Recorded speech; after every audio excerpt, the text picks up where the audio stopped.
Hi, everyone. Thank you for being here. We wanted to spend a few minutes talking about the current environment and what that means for early stage founders and everyone else in the tech ecosystem. I'm Amy Cheatham. I'm a partner at Costanoa Ventures, which is a seed stage firm based in the US, and I lead our LATAM practice. And I'll let Federico go first. Hi, I'm Federico Antoni, founder and managing partner at AllVP. Before AllVP, I was an operator, mostly in marketing and retail. Very happy to be here. Hi, everyone. Thank you for being here. I'm Fabiola Quintaños. I'm leading Monashi's efforts here in Mexico. My background is in private equity growth and now VC. Very excited to be here. Hey everyone, my name is Gabe Vasquez. I'm originally from El Salvador. I am a partner at A16C where I focus on early stage fintech investing, specifically majorly in Latin America. Before A16C, I was Oscar Health, which is a healthcare insurance startup out of New York, where I was part of the pricing strategy team. Awesome. Well, we have a stacked panel. Thank you guys for being here. And I know a lot is going on in the current macro environment, and I know we're here to talk about early stage investing, but I think it would make sense to start by talking a little bit about the current environment and getting a sense for how you guys are changing the way you're thinking about investing based on what's going on. So, Fede, maybe if you want to start, you talk a little bit about how the current market environment is changing your decision-making process and some of the conversations that you're having internally at LVP. Yeah, thank you. So we are obviously monitoring the environment very closely. Clearly, the instability that we're seeing around the world, both on the geopolitical front and on the economic front, have had an impact in our industry in several ways. First, the valuations of tech companies in public markets have gone down dramatically. Some companies have gone down 90% and 80%. And that's obviously the value of the outcomes that we're building together, that you guys are building. So having those outcomes cut by 5 times, 10 times, obviously has an impact. So that's probably the first one. I believe that impact can be long-term. I believe that the valuations that we saw in 2021 and 2020 might never come back. So that's something that we have to be aware of. And then there's a more short-term impact, which is related to the instability and the current environment that makes it difficult to take investment decisions, both for entrepreneurs and business people and for investors. So the combination of the two has basically slowed down the activity from growth especially all the way to early stage. So the environment for fundraising has changed, and I think it's important for entrepreneurs to realize that the cost of capital has gone up. And that's something that changes the way they need to operate. There are many, many good things that come with that. Talent is going to be more available now and at more reasonable costs. And remember that companies are not built by capital. They're built by people, right? So now you have all these talented people that are going to be available and willing to work for you, which I think is kind of amazing. Competition for consumers, for clients is going to go down. The cost of marketing campaign is going to go down, so that's a good news. And the other thing is, and this is a general comment, and I really want to hear what you think about this. We're coming back to the basics, and we're coming back to the fundamentals. Are businesses good businesses? Have I hit my milestones in order to raise more capital?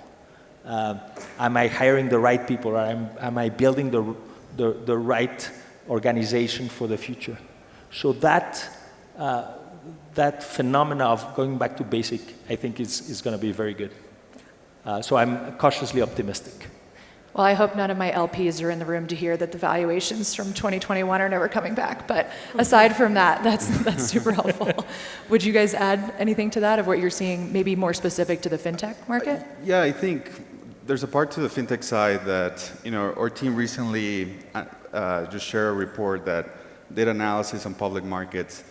And the fintech component actually being hit the hardest. So it used to be like 25 times revenue forward revenue multiple. Now it's around 4 times. But within that, if you double click, you're going to find that the top 5% of the companies actually have not been that affected. So we're in the business of outliers, funding the best companies in the world. And one that actually falls into that category in Latin America is dLocal. If you look at dLocal, their forward revenue multiple is still 16 times.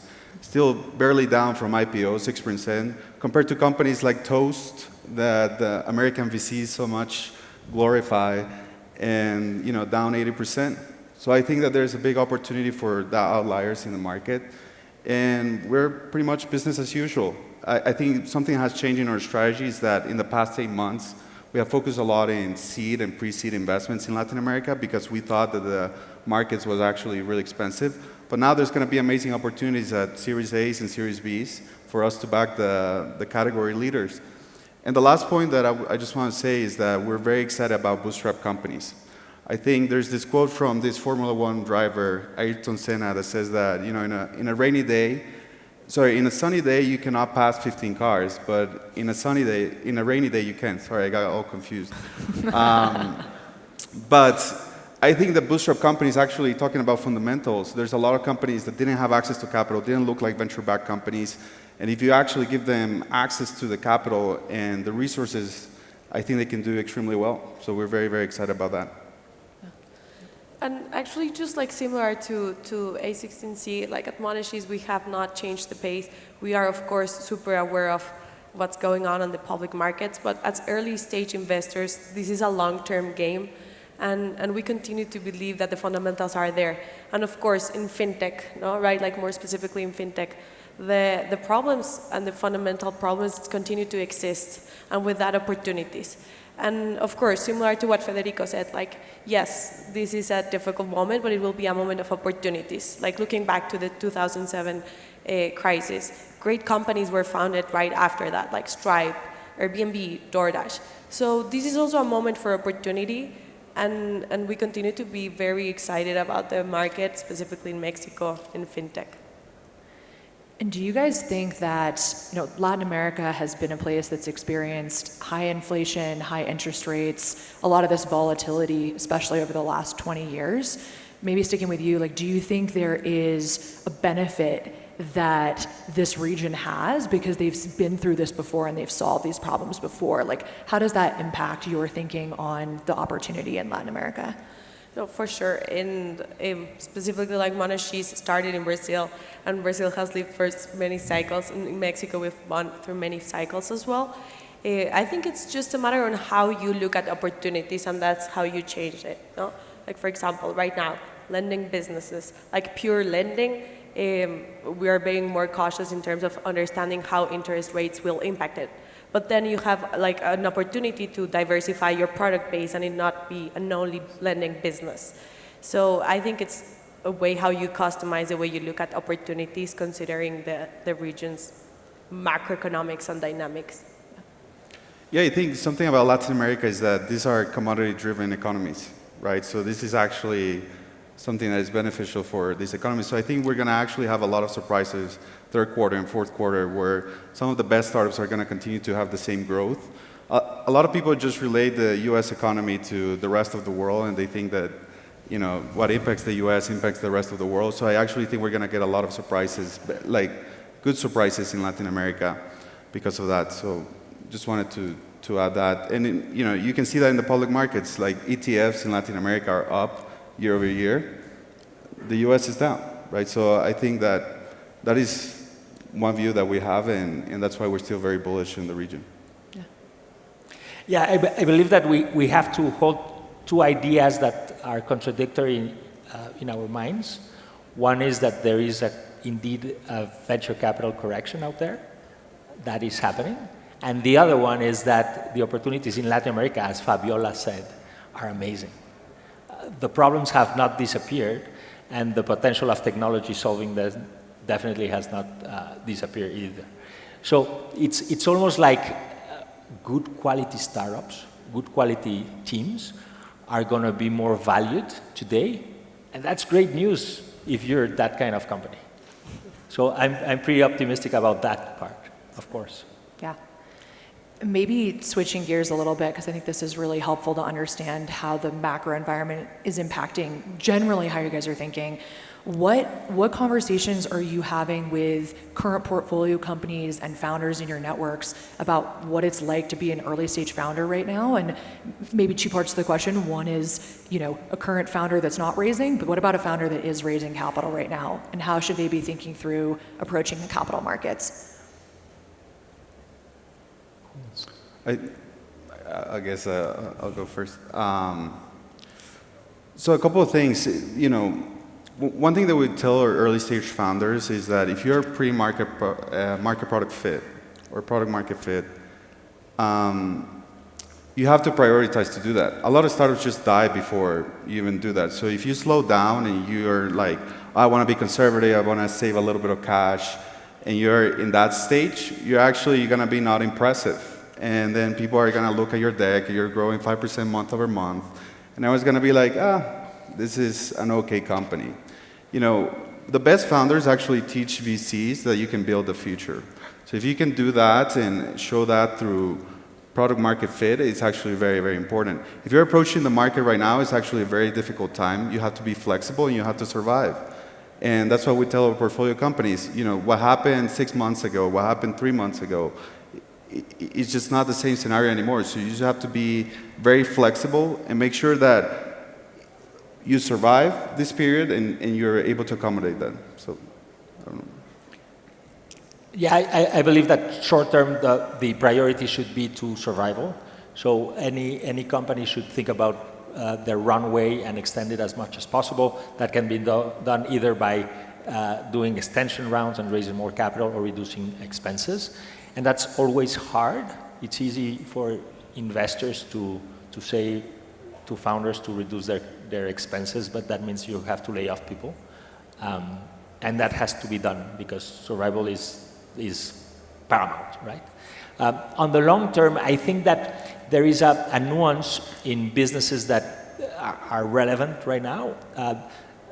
In the past 2 years, one of the things that happened is that very capital-intensive businesses had access to cheap capital. And that, I think, is going to change, at least in the next 2 years. So if you're planning on scaling or scaling a very capital-intensive company, I think that it is today a good time to reevaluate, to find ways to lighten that capital intensity. So it is a great time to rethink your business models, rethink your plans, and that can only bring good things, in my opinion. And just to add on that, our message is also, and it goes back to that. It's like focus on sustainable growth. Let's focus on unit economics. And it's great that you grow, but not at all costs. So how can you do this in a sustainable way? And I think this is also a great opportunity for the market to help founders think about that. Like, how are you going to sustain your growth without burning all the money you have?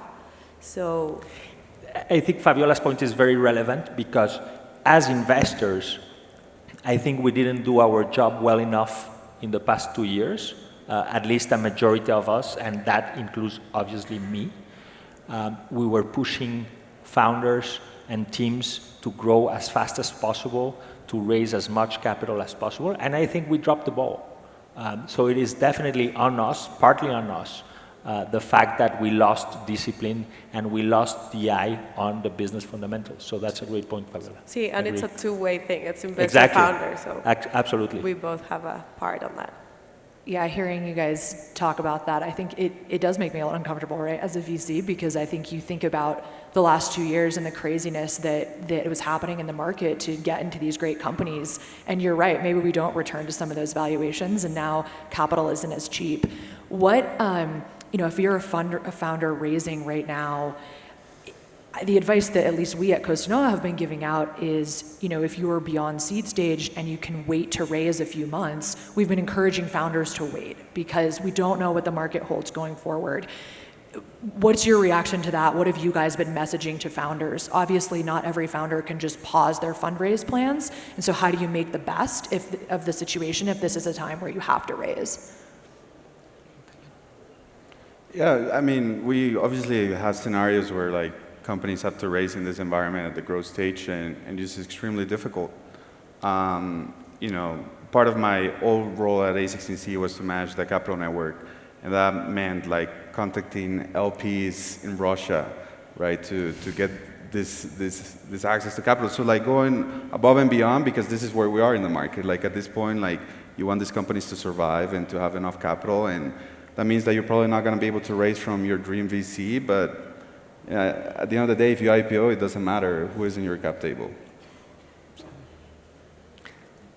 You're totally right. If you can wait. We'll find you if we're very eager to invest. Don't worry. But not everyone can wait. And at the end, our job also as VCs is and we're partners. No? We're partnered with our founders, and this is a common journey, so it's to help them. And if it's not the option A, let's go for the option B. And how can we extend runway, either being more efficient operationally or finding other sources of capital. Yeah, I think that's right. And maybe on the other side, as you guys think about how this macro environment is impacting where you're spending your time, you touched on, maybe being a little more fearful of some of these lending businesses. You talked a little bit about bootstrap companies. What conversations are you guys having internally around where your focus areas should be right now in a time where it is challenging to figure out where we should be putting our capital? In terms of fintech? Yeah. So it's not really just about the current market environment. I mean, we are really excited about several theses. For example, we are really bullish in the sense that we really think that software will have the opportunity, when you layer fintech on top of it, that you build really strong moats. So we are very excited to find those business models out there. We've seen them successfully execute in the US and in international benchmarks, and that has to happen in LATAM as well. So we're really excited about that in particular. And I don't know if... No. I think that it is an important time for investors to show up, and show up in different ways. The first way is to support leaders of organizations that may face a lot of challenges. And we need to support them. The second way is we need to be part of the solution in terms of extending runways, reinventing business models if they need to be reinvented. I mean, it's our time to show up for sure. So a lot of work, at least at all VPs, is now being dedicated to helping founders. Absolutely. I think, right, we were a part of the problem, and so we have to make sure we're a part of the solution here. Yes. As companies and founders are finding their way through this. And Federico, maybe one question for you. You were a CEO during 2008. You were working for an internet company during 2001. What lessons can you share with us from your time going through times like this in the past?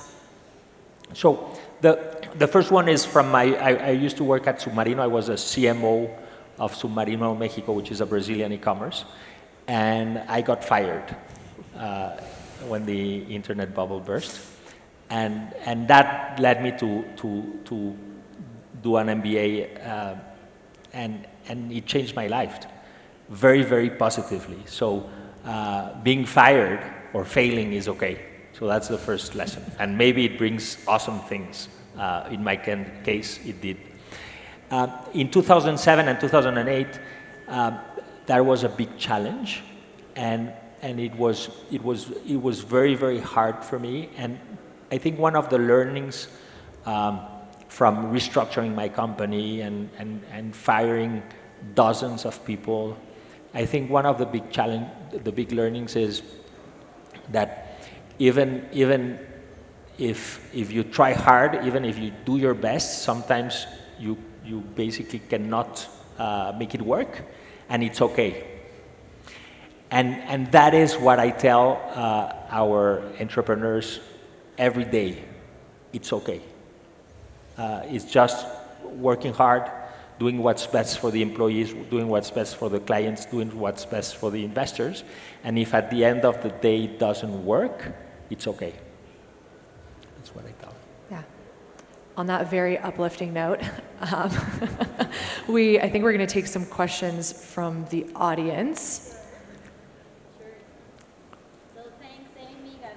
Hola Federico.